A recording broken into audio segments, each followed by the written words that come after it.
Welcome to our channel. Today we how to verify map UI controls with Mapbox GL JS, quick tutorial step by step clearly.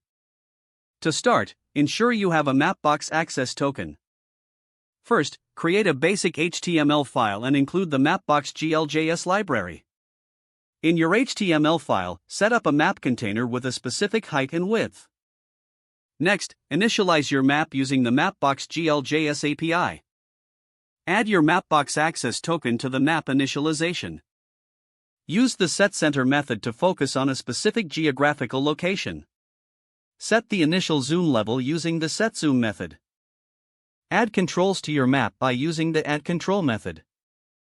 Include navigation controls to allow users to zoom and rotate the map. You can customize the position of your controls by setting the appropriate options.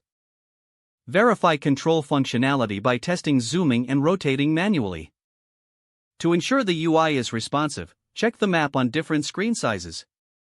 You can also add a full screen control for a better viewing experience.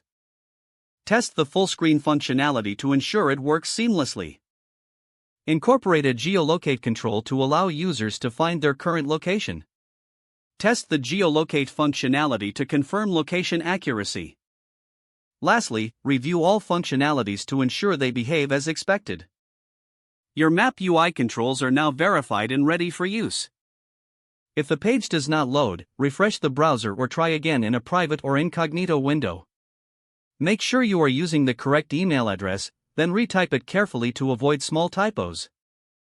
If your password is not accepted, use the reset option and create a new strong password you can remember. Check your spam folder for verification or security emails, then complete any requested confirmation steps. Enable two-factor authentication if available to improve account security and reduce unauthorized access risk. After signing in, review your profile details so your contact information and settings are accurate and current. If you see an error message, note it down and try again after restarting your device and internet connection. Log out when you finish, especially on shared devices, to keep your account and payment information secure. If the page does not load, refresh the browser or try again in a private or incognito window. Make sure you are using the correct email address, then retype it carefully to avoid small typos. Don't forget to like this video and subscribe to our channel for more step-by-step tech guides.